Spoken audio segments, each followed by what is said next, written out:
Instagram. Bonjour à toutes, bonjour à tous. J'espère que vous allez bien.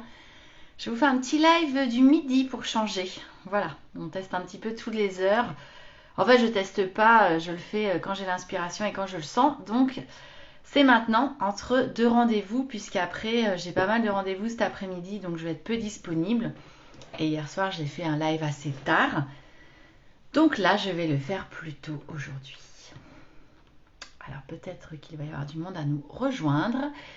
Et sinon, n'hésitez pas à me faire un petit coucou hashtag replay. Et si vous êtes en live, à me faire un petit coucou en live, ce sera toujours plus sympa.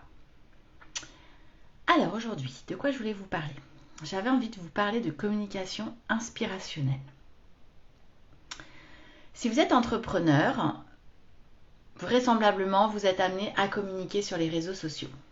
Alors aujourd'hui, c'est quelque chose qu'on a plus l'habitude de faire, on s'y est habitué, on choisit ses réseaux, on communique dessus. Je voulais savoir, vous, comment vous communiquiez. Est-ce que c'était facile pour vous? Est-ce que c'était pas facile? Est-ce que c'était quelque chose de rigide, quelque chose de contraint, quelque chose de forcé? Parce que j'ai beaucoup de mes clients, en fait, pour qui les réseaux sociaux, la communication sur les réseaux sociaux, ils se sentent totalement contraints et forcés. Ils n'aiment pas du tout ça. Ils savent pas quoi faire et ça leur fait perdre beaucoup de temps. En gros, si je résume, c'est souvent ce qui revient. Alors moi, la communication sur les réseaux sociaux, c'est quelque chose que j'adore. Et ce qui est étonnant, c'est qu'à titre personnel, je n'y suis quasiment pas. J'y étais même plus du tout. Pendant longtemps, j'ai pas eu de profil Facebook. Et je m'y suis remise vraiment à la création de la société Happy Fizz il y a 6 ans. Pour moi, c'était un incontournable. Et je me disais, aujourd'hui, on a cette chance juste incroyable d'avoir gratuitement à notre disposition des réseaux pour communiquer. Il faut quand même se souvenir qu'avant, les réseaux sociaux, il fallait imprimer des flyers, des cartes, des catalogues, il fallait les envoyer, il y avait un coup postal, il fallait faire du porte-à-porte, il fallait faire distribuer les flyers dans les boîtes aux lettres, il fallait prendre son téléphone régulièrement pour faire du phoning, etc. Et je me dis quelle chance on a, nous les entrepreneurs des années 2000, d'avoir connu les réseaux sociaux avec tout cet espace et cette communauté à disposition gratuitement pour la majorité des actions qu'on a à mener.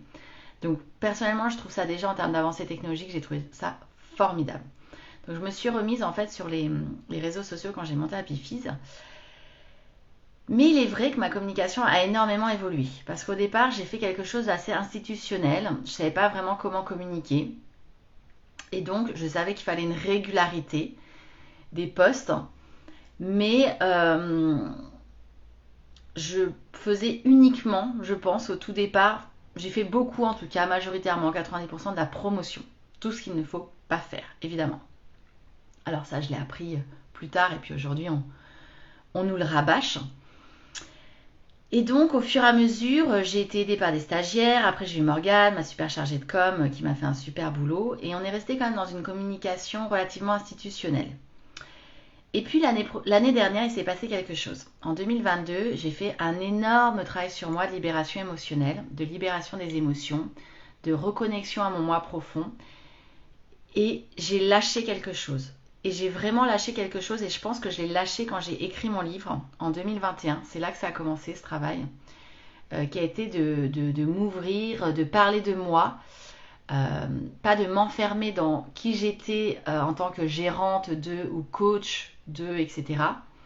Mais qui j'étais, moi, Natacha Tessier, qui j'étais profondément, quelle était la personne humaine que j'étais, quelles étaient les épreuves que j'avais traversées, quels étaient mes doutes, quelles étaient mes failles, quelles étaient mes réussites, quelles étaient ma vision, mon optimisme, mes valeurs, mes forces, etc. Et donc petit à petit, j'ai commencé à livrer ça. Et j'ai notamment livré ça dans mon livre professionnel de l'accompagnement Devenir rentable. Parce que même si on parle, c'est un guide business, on parle d'argent, on parle de stratégie, on parle de business, je parle aussi beaucoup de moi et de mon cheminement personnel et ce qui fait que j'en suis arrivée là. Et en 2022, j'ai poursuivi ce travail. J'ai poursuivi ce travail en profondeur pour pouvoir être plus authentique, plus alignée, plus connectée, plus centrée. Et ça a été libérateur. Et du coup, aujourd'hui, je communique complètement différemment. C'est-à-dire que je ne communique que à l'inspiration. C'est pour ça que j'appelle ma communication, je l'appelle communication inspirationnelle. Parce que je ne communique que quand j'ai envie de communiquer et quand j'ai quelque chose à dire et qui vient du plus profond de moi. Et effectivement, depuis que j'ai adopté ce style de communication, très clairement, j'ai pas les mêmes retours. C'est une communication qui impacte beaucoup plus de personnes. Je le vois dans les commentaires, je le vois alors, bon nombre de likes, etc. On s'en fiche un peu, mais c'est quand même un indicateur. Et ça n'a plus rien à voir. Et je le vois dans les personnes qui achètent mes programmes en retour parce qu'ils se sentent connectés à moi. Il s'est passé quelque chose émotionnellement. On sait que l'acte d'achat est émotionnel. Et donc du coup, ils se reconnaissent dans mes propos, dans l'énergie, dans ce que je vais dire, dans un visuel, dans des mots. Surtout dans l'énergie, je pense, des posts. Et c'est comme ça qu'ils se disent qu'ils veulent travailler avec moi. Et ça, c'est formidable. Parce que d'abord, moi, j'adore communiquer comme ça. Ça ne me donne aucune contrainte. C'est-à-dire que, en général, je communique peut-être 2 fois par semaine, de façon totalement inspirationnelle. Par exemple, ce matin, j'ai communiqué sur les formations e-learning parce que je sais que certaines personnes peuvent être un petit peu réfractaires au format e-learning, mais moi, mes formations e-learning, elles sont faites avec du cœur.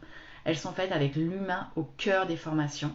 Et donc du coup, il y a des vidéos avec des personnes, il y a des actions, il y a des fiches téléchargeables, on apporte des ressources, on parle avec les gens, on propose des classes virtuelles, on propose du coaching. Et souvent ça, on ne le sait pas. Alors, évidemment, il faut que les entreprises achètent ces options-là, ce sont des options, hein, puisque c'est du temps passé, c'est pas inclus dans le format initial. Mais ça donne tellement plus de valeur au format e-learning. Et moi, je crois énormément à la conception digitale de la formation professionnelle, mais d'une certaine façon, avec intelligence, cœur et humanité. Et donc, j'ai eu envie de parler de ça ce matin.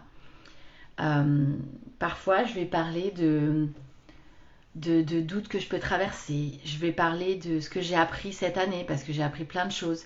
On a traversé des moments difficiles, on a dû prendre des décisions difficiles. Bah, j'en parle. En fait, c'est un petit peu comme mes lives. Finalement, les lives ne sont que la suite logique de tout ce travail de libération émotionnelle que j'ai fait pour pouvoir parler et m'ouvrir de plus en plus à ma communauté et pouvoir parler de différentes choses de façon totalement spontanée, naturelle. Je prépare pas mes lives. De temps à autre, j'ai vraiment un sujet en fait qui me tient à cœur et que j'ai envie de vous partager. Mais souvent, j'ouvre le direct et je me dis tiens aujourd'hui spontanément juste de quoi tu as envie de parler. Et je pense que c'est comme ça que je serai le plus connectée émotionnellement. Donc voilà, donc du coup ce que je veux dire c'est que la communication sur les réseaux sociaux elle peut être fun, elle peut être légère, elle peut être très impactante. Vous pouvez pas savoir le nombre de personnes qui m'ont écrit pour me dire qu'ils se reconnaissaient ou que mes propos leur faisaient du bien. Et bah rien que ça, même s'ils n'achètent pas derrière un programme, je m'en fiche. En fait si j'ai pu faire du bien grâce à un post qui m'a pris moi 5 minutes et qui m'a fait tellement plaisir à écrire. En plus aller chercher des visuels, et créer, etc. J'adore ça. Trouver le mot, la phrase d'accroche, le mot impactant. Tout ça, ça me fait énormément vibrer. Et donc du coup, je trouve ça hyper simple, hyper léger et plutôt cool en fait d'avoir cette communication-là. J'adore également écrire un petit post les week-ends. Je trouve que le samedi matin, je suis souvent très inspirée. Et c'est là que je me connecte profondément, de la façon la plus profonde qui soit, à mon moi intérieur, à mon enfant intérieur également, pour vraiment libérer la petite fille et libérer la pétillance. Et c'est ça que j'ai envie de faire passer dans ma communication, qu'elle soit profonde, qu'elle soit avec du cœur et qu'elle soit pétillante. Voilà ce que j'avais envie de vous partager aujourd'hui pour toutes les personnes, tous les entrepreneurs qui se prennent la tête avec la communication. La communication, elle est le reflet de qui vous êtes. Donc du coup, c'est d'abord de faire ce travail-là de libération émotionnelle, de travail sur soi, pour comprendre qui vous êtes, quels sont les messages vraiment profonds et impactants que vous avez envie de délivrer, comment vous avez envie de communiquer, quelle énergie vous voulez faire circuler. Et quand vous avez travaillé tous ces sujets-là, alors vous allez voir, les mots ils vont venir à vous, les sujets vont venir à vous. Ça va vous prendre 5 minutes par jour. Ça va juste être un grand plaisir, un grand fun et en plus vous allez avoir plein de retours merveilleux. J'espère vraiment que vous pourrez vous libérer de tout ce carcan et de toutes les contraintes qu'on se met autour de la communication sur les réseaux sociaux pour voir quelque chose de plus grand, de plus joyeux, de plus léger que ça vous plaise, que ça vous ressemble et que ça puisse faire grandir votre business. C'est tout ce que je vous souhaite. Je vous remercie et puis on se parle demain dans le prochain live. Bon après-midi.